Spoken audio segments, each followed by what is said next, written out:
வணக்கம். All in one zone devotion சேனலுக்கு உங்களை அன்புடன் வரவேற்கிறேன். இன்றைக்கி நம்மளுடைய சேனலில் பரிகாரங்களும் அதனுடைய விளக்கங்களும் அதை பற்றி தாங்க பார்க்க போகிறோம்.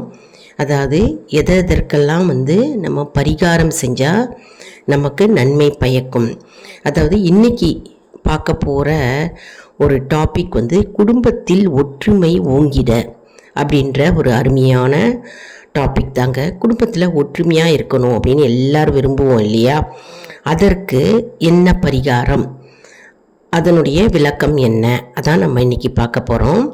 அதற்கு முன்னால் நம்முடைய சேனலை இதான் ஃபர்ஸ்ட் டைம் பார்க்குறவங்களா இருந்தாலும் சரி, சப்ஸ்கிரைப் பண்ணாமல் பார்க்குறவங்களா இருந்தாலும் சரி, நம்ம சேனலை சப்ஸ்கிரைப் பண்ணிக்கோங்க.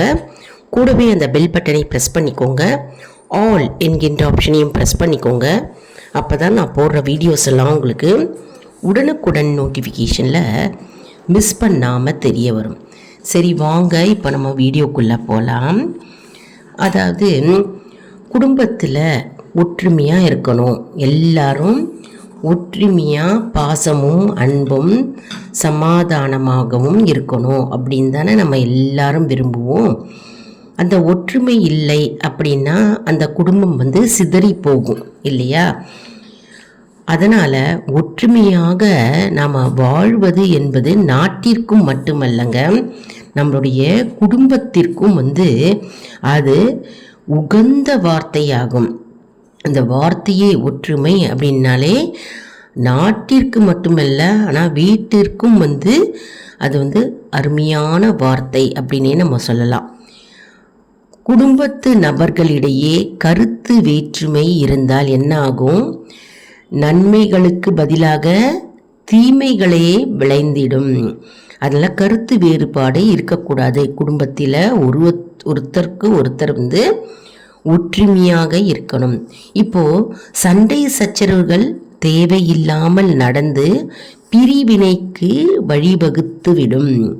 சண்டை அதிகமாக போயிட்டே இருந்ததுன்னு வச்சுக்கோங்களேன் குடும்பத்தில் ஒருத்தருக்கு ஒருத்தர், அப்போ என்ன ஆகும்னா பிரிவினை தான் உண்டு பண்ணும். சேர்ந்து கூட்டாக வாழ மாட்டாங்க இல்லையா? இப்போது தாய் தந்தை கணவன் மனைவி தாத்தா பாட்டி சகோதரர்களுடைய மற்றும் சகோதரர்களுக்கும் சகோதரிகளுக்கிடையேவும் மகனுக்கும் தந்தைக்கும் என்று பல சண்டைகள் குடும்பத்தில் நிகழ்வதை பார்த்திருக்கிறோம் இல்லையா? அம்மாக்கும் அப்பாக்கும் சரி, மற்றும் அம்மாக்கும் மகனுக்கும் சண்டை, அம்மாக்கும் பொண்ணுக்கும் சண்டை, மற்றும் அப்பாக்கும் பொண்ணுக்கும் அப்பாக்கும் பையனுக்கும் சண்டைகள், இதெல்லாம் நிறைய நடக்கிறத நம்ம பார்த்துருக்கோம். நிறைய குடும்பங்களில் கருத்து வேறுபாடுகள் இருக்குது. மற்றும் ஒற்றுமை இல்லாமல் சண்டை சச்சரவுகள் நிறைய குடும்பங்களில் இருக்குது இல்லையா? இதனால் என்ன ஆகும்னா அக்கம் பக்கத்தார் என்ன ஆகும், அவர்களுக்கு டிஸ்டர்பன்ஸாக இருக்கும், அவர்களுக்கு இடையூறு விளைவித்திடும் இல்லையா? அந்த மாதிரி சண்டை குடும்பத்தில் நிறைய குடும்பங்களில் நடக்குதுங்க. தொந்தரவாக இருக்கும். அக்கம் பக்கம் வீட்டில் சத்தம் கேட்கும், அவங்களுக்கு ஒரு டிஸ்டர்பன்ஸாக இருக்க முடியலையே அப்படின்ற மாதிரி அவங்க ஃபீல் பண்ணுவாங்க. அதனால் இப்போ அவங்க என்ன செய்வாங்கன்னா வெறுத்து ஒதுக்குவார்கள். நம்ம இந்த வீடு சண்டை போடுற வீடு, சண்டை சச்சர வீடு, அதனால் இந்த வீட்டை நம்ம வெறுத்து ஒதுக்க வேண்டும் அப்படின்னு நம்ம வீட்டை வெறுத்து ஒதுக்குவார்கள். ஒரு சில குடும்ப பெண்கள் ஒற்றுமையின்றி நடுத்தெருவுக்கு சண்டையிட்டு கொள்ளும் சம்பவத்தையும் நம்ம பார்த்திருக்கிறோம் இல்லையா? குடும்பத்தில் ஒரு சில குடும்பத்தில் பெண்கள் என்ன செய்வாங்க, தெருவுக்கு வந்துடுவாங்க, வெளியிலேயே வந்துடுவாங்க. அப்பேற்பட்ட சண்டை சச்சரவுகள் போட்டு ஊரையே அந்த தெருவையே கூச்சல் போட்டு கத்திக்கிட்டு ஆர்ப்பாட்டம் செஞ்சு குடும்பம் நிம்மதி இல்லாமல் சண்டை சச்சரவுகள் வெளியில் போடுவார்கள். மற்றும் அந்த ஆண்களும் சரி சண்டையை போட்டுக்கொள்வார்கள். நிறைய குடும்பங்களில் நம்ம கேள்விப்பட்டிருக்கோம், பார்த்துருக்கோம். நடைமுறையில் குடும்பத்தில் ஒற்றுமை இல்லாமல் ஒரே சண்டை சச்சரவுகளும் மற்றும் குடும்பத்தில் வந்து வாக்குவாதமும் விவாதமும் மற்றும் கருத்து வேறுபாடுகள் இதெல்லாம் நம்ம பார்த்துருக்கோம் இல்லையா. இதை வந்து நாம் எப்படி வந்து சரி செய்வது? இந்த குடும்பம் அப்படின்னா ஒற்றுமை அப்படின்ற ஒரு சொல் தான் வந்து மிகவும் வந்து சிறப்பு வாய்ந்தது, மிகவும் புனிதமான ஒரு வார்த்தை சொல்னே சொல்லலாம் இல்லையா. அதனால் இந்த குடும்ப ஒற்றுமை மேலோங்க, குடும்பம் ஒற்றுமை உண்டாக என்ன செய்யலாம்? நம்ம இதற்கு தீர்வே இல்லையா? இதற்கு என்ன தீர்வு? தினசரி அன்றாட வாழ்க்கையில் சண்டை மற்றும் வந்து கருத்து வேறுபாடுகள், ஒற்றுமை இல்லை, எப்பொழுதுமே வந்து மனக்குழப்பங்கள், மன சோர்வுகள், இதெல்லாம் வந்து குடும்பத்தில் வந்து நிறைய வந்து இருக்குது.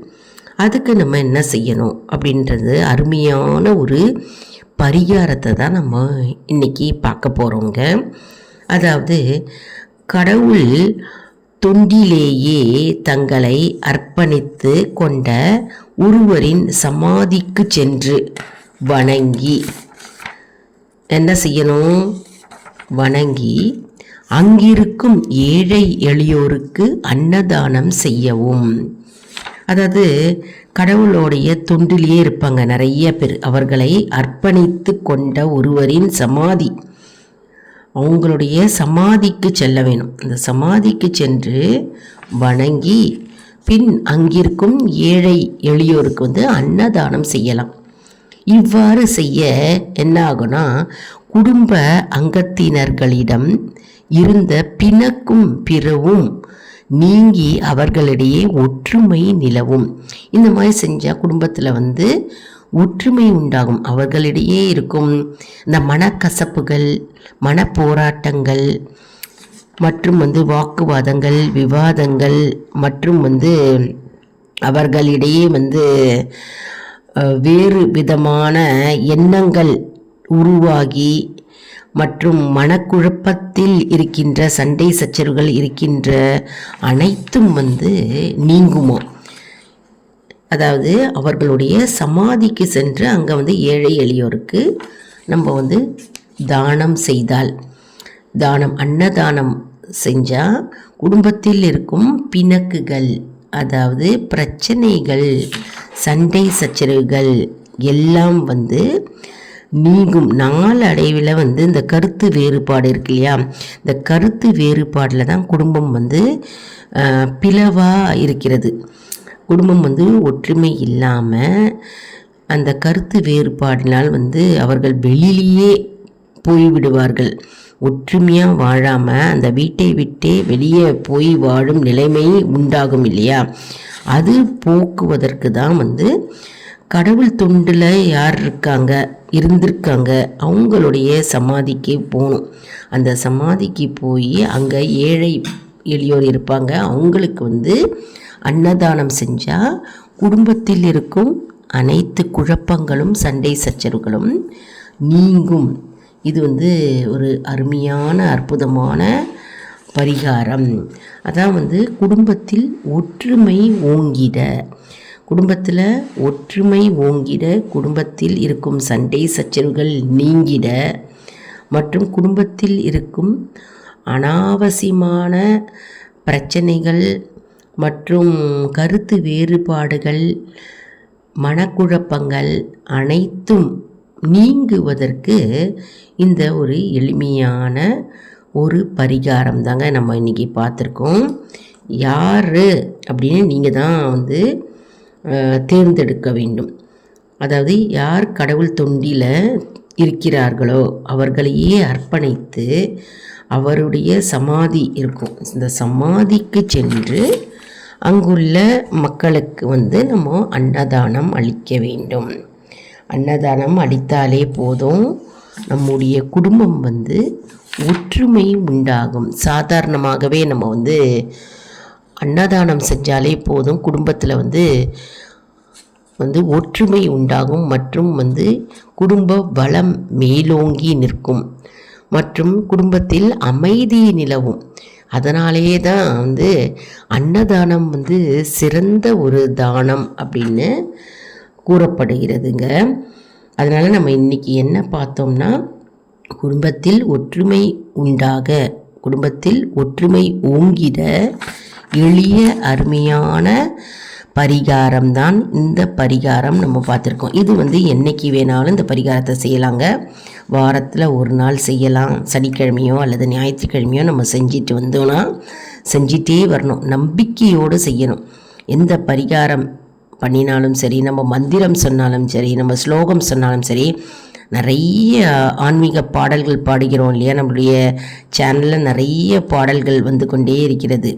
நிறைய அப்லோடு பண்ணியிருக்கோங்க. அந்த பாடல்கள் பாடினாலும் சரி, எதுவாக இருந்தாலும் நம்பிக்கையோடு செய்யணும். நம்பிக்கையோடும் பக்தியோடும் நம்ம செய்ய செய்ய செய்ய அதற்கு பலன் தானாகவே நமக்கு வந்து சேருங்க. அதனால் இது எளிய பரிகாரம்.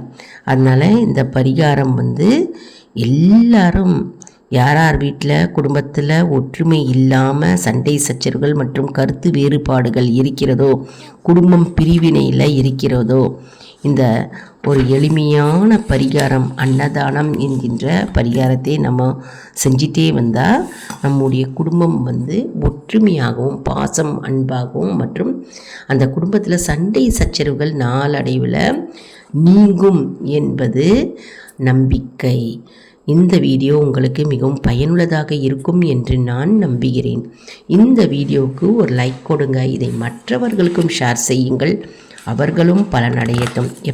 எப்பவுமே நல்ல விஷயங்களை நம்ம மற்றவர்களுக்கு ஷேர் செய்யும்போது அவர்கள் பலனடைவார்கள் இல்லையா? அந்த பலன் நமக்கு தானாகவே வரும். அதனால் நிறைய நம்மளுடைய சேனலை ஷேர் பண்ணுங்க. உங்களுடைய உற்றார் உறவினர்கள் தெரிந்தவர்கள் எல்லாருக்கும் நம்மளுடைய சேனலில் வீடியோஸை ஷேர் பண்ணுங்க.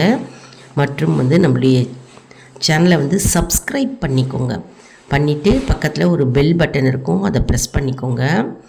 ஆல் அப்படின்ற ஆப்ஷனும் இருக்கும், அதை ப்ரெஸ் பண்ணிக்கோங்க. அப்போ தான் எங்களுடைய வீடியோஸ்லாம் உங்களுக்கு தினசரி நோட்டிஃபிகேஷனில் தெரிய வரும். மற்றும் ஆல் இன் ஒன் ஜோன் அன்பர்களுக்கு ஒரு அன்பான வேண்டுகோளுங்க. நம்முடைய கம்யூனிட்டி போஸ்ட்டில் கேள்வி பதில் நேரம் வருங்க. அந்த கேள்விகளுக்கு பதில் தாங்கங்க. இதன் மூலம் நம்முடைய ஆன்மீக பயணம் எப்படி இருக்கிறது என்பதை நம்ம தெரிந்து கொள்ளலாம். இது ஒரு ஊக்கமாகவே நமக்கு அமையும். அதனால் நம்முடைய சேனலை மறக்காமல் சப்ஸ்கிரைப் செய்து கொள்ளுங்கள். மற்றும் நம்முடைய வீடியோஸ் அப்லோடு பண்ணும்போது நம்மளுடைய வீடியோஸில் ஆன்லைன் ஷாப்பிங் இருக்குங்க. அந்த ஆன்லைன் ஷாப்பிங் போய் கிளிக் பண்ணிக்கோங்க. டச் பண்ணிங்கனாலே போதும், உங்களுக்கு அந்த ப்ராடக்ட்ஸ் எல்லாம் காட்டுங்க. அந்த ப்ராடக்ட்ஸ் நீங்கள் எது வேணாலும் வாங்கிக்கலாம், பர்ச்சேஸ் பண்ணிக்கலாம். நம்மளுடைய வீடியோஸ்லேருந்து நீங்கள் ஆன்லைன் ஷாப்பிங் நீங்கள் செஞ்சுக்கலாம். என்ன ப்ராடக்ட்ஸ் வேணாலும் உங்களுக்கு தேவையான ப்ராடக்ட்ஸ் நம்மளுடைய வீடியோஸ்லேருந்து வாங்கிக்கலாங்க. அடுத்த வீடியோவில் வேறு ஒரு தலைப்புடன் உங்களை சந்திக்கிறேன். நன்றி, வணக்கம்.